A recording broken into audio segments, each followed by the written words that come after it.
Therefore, that's a matter on the table right now. Therefore, NATO could be a source of guarantees for Ukraine, but we are not accepted as a member of NATO. So Ukraine has to seek for other security guarantees from individual countries. So, this is Volodymyr Zelensky, president of Ukraine, shopping around his idea for a third world war. He's been going around the world trying to get people to sign on to this notion of plunging the planet into hell and Armageddon. And up to this point, other member countries haven't necessarily signed on, meaning NATO member states haven't necessarily signed on, has not stopped him from trying. As he is doing this was taking place over the weekend. Mariupol has basically been under siege. Now, and by under siege, I mean it's basically surrounded.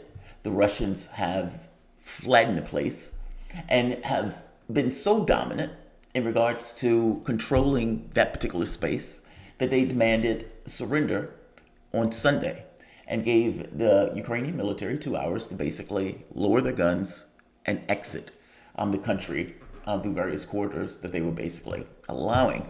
Now, despite being surrounded, despite being cut off, despite being militarily outmatched, despite the city teetering on the brink of utter and entire collapse, despite certain battalions of neo-Nazis being held up into various parts of the city, you would think that there will be no point in continuing the loss of life in a situation that is completely and entirely hopeless. And yet, instead of Zelensky telling them to lay down your arms and allow the exit out of the country, he doesn't do that. And the country, or that particular city, continues the fight on and continues to be put in that much more of a desperate situation.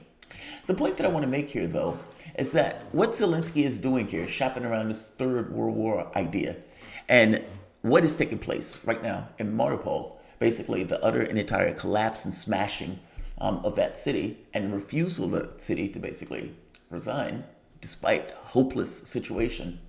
The West is going to cast that in these kind of glorious colors, this final resistance, this last stand, as if this is some kind of heroic act. And the point that I want to drive home, this is not a heroic act. This is not a situation of this last stand resistance. This is basically a sad and senseless, tragic even, loss of life for zero real reason. And that's the most saddest part about this. None of this had to take place. And the principal actors that are involved in it have basically said as much. So whereas the West is looking at this as the grand last stand of the heroic Ukrainian military. Well, for one, some of those battalions are infused with Nazis and have been integrated into the Ukrainian military. Some of those Nazi battalions are literally in Mariupol, that is basically being smashed right now as we speak, and is, like I said, teetering on the edge of basic collapse at this point. One of the other important points, though, that continuously gets missed is that the majority of the fighting is taking place in the East. The majority of the fighting is taking place in the East. Ukraine has certainly won the propaganda war, but propaganda is different than reality, meaning whatever image they project of this is what's taking place, the West has been casting things in weird ways. Russia went in with a few objectives, but one of those objectives was basically to smash the military capacity of Ukraine. Well, if the majority of the army and the fighting is taking place in the East, and it's the East that has been surrounded, it is the East that have been choked off of supplies and munitions, it is the East where the Luhansk and the Donetsk Republic is working with the Russian military to basically smash the Ukrainian military. Well, it's the East where this conflict is being decided.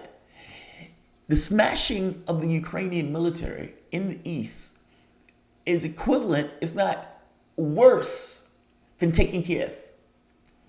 So meaning the surrounding of the major cities, the surrounding of the cities was done because they didn't necessarily want to kill Ukrainians. Meaning they went in soft for the purpose of not killing Ukrainians. But again, the surrounding of the various cities, it's the East where the conflict is mainly taking place. And it is the East where the Ukrainian military is basically losing badly. But regardless of the fighting that is taking place in the east, from the standpoint of Mariupol is a hopeless and dire situation, made worse only in the level of senselessness that created it in the first place. This is not heroic. This is senseless. Welcome to the Soapbox.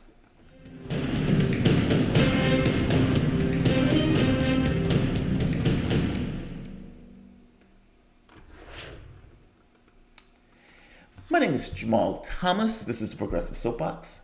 Guys, if you dig this content, please like, share, and subscribe. You can always support this content through PayPal or Patreon. I want you to listen to what Zelensky is saying one more time. Again, Zelensky is shopping around the world trying to get somebody to buy onto this idea of a third world war. And in his head, if I can get NATO nations to sign on, this will help give us certain security guarantees. Now, think back to the moment, to what initiated this issue. Now, depends on how far you think back, but if you think back just up until the point where the kinetic war started, Ukraine can't be a part of NATO. That was the main issue. That was the key point. Ukraine won't be a part of NATO. And not only would the West not say it, despite all of them on some level recognizing it, they would go so far as to say Russia doesn't get security guarantees, the door is open to any country that wants to join NATO, etc. Now, the catch here, and we all need to recognize this from the American standpoint, from the American context, I understand why the US, especially the neocons in this country, would think the situation in Ukraine is great. Meaning not now, but up until the point where the war started. You basically were able to knock over a government that was more in the Russian orbit, put in a puppet government that was entirely under your control, and have that puppet government be on the border of a country that you entirely have been against, especially your old Cold War adversary. From the standpoint of Russia, though, for the exact same reason, you should be able to see why that would be an intolerable situation. In no situation would the United States allow and accept a hostile actor on its border in the way that we are supposed to believe that Russia should accept Ukraine being that way. Not to mention, at the point where you've knocked over this government, you've now started to integrate Ukraine into NATO by filling it with weapons, filling it with mercenaries, filling it with training, etc., etc., etc. And again, on the border of Russia. To make that worse, you have far-right elements in that country that basically open up a terror campaign using the Ukrainian military integrated with neo-Nazi elements attacking the eastern region of the country, the breakaway republics. Regions that broke away for the exact same reason that there was a far-right government that took over that was basically Russophobic and hostile to their interests, them being ethnic Russian Ukrainians. The point that I'm making here is, in one step after another, this didn't have to happen. The West decided that it was going to chest thump basically over the fall of the Soviet Union and push NATO up to the borders. Okay, you have that particular part. Then you have Zelensky not fulfilling the instance of the Minsk II agreements. Okay, so you have that part. You have Russia basically saying Ukraine can't be a part of NATO and we need to work on some kind of security guarantees. I would say to the American audience, what is the issue with the independent NATO? I don't think there is one from an American context. Nevertheless, we considered this to be a red line. It was existential. Anybody who wanted to join NATO must be a part of NATO.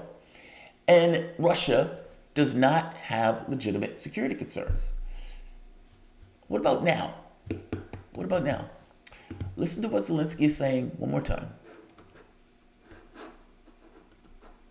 That's a matter on the table right now. Therefore, NATO could be a source of guarantees for Ukraine, but we are not accepted as a member of NATO.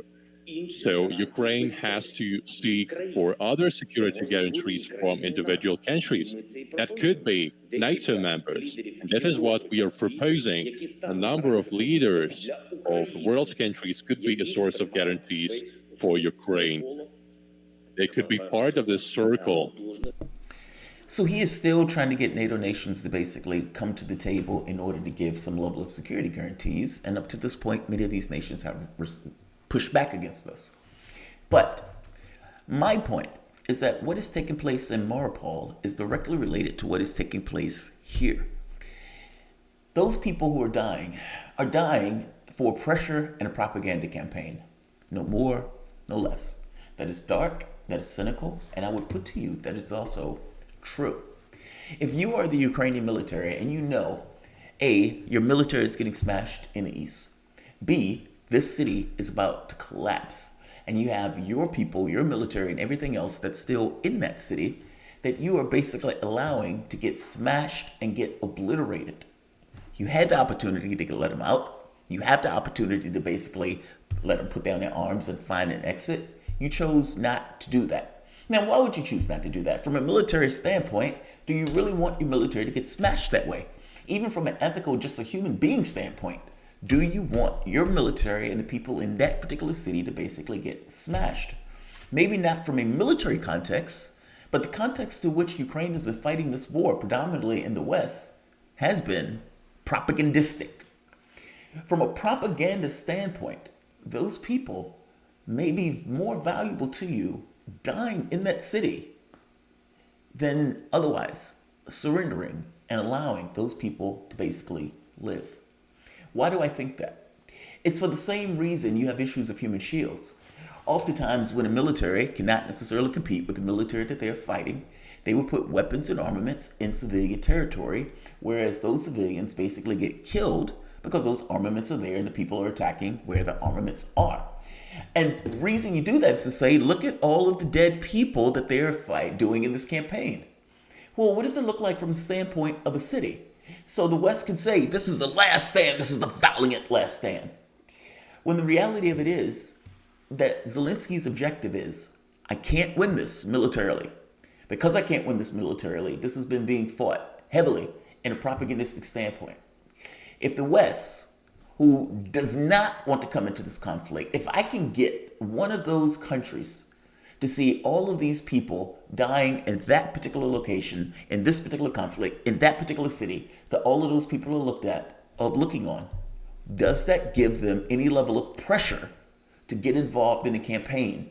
Especially when I'm jumping from pillar to post, blaming any and everybody for me being in this situation. Very bitter at NATO. NATO basically let him down the lurch. They kept telling him as if, hey, we're going to back you, we're going to back you, we're going to back you. Look at all of the weapons, look at all of the trainings, look at all of the money, etc., etc.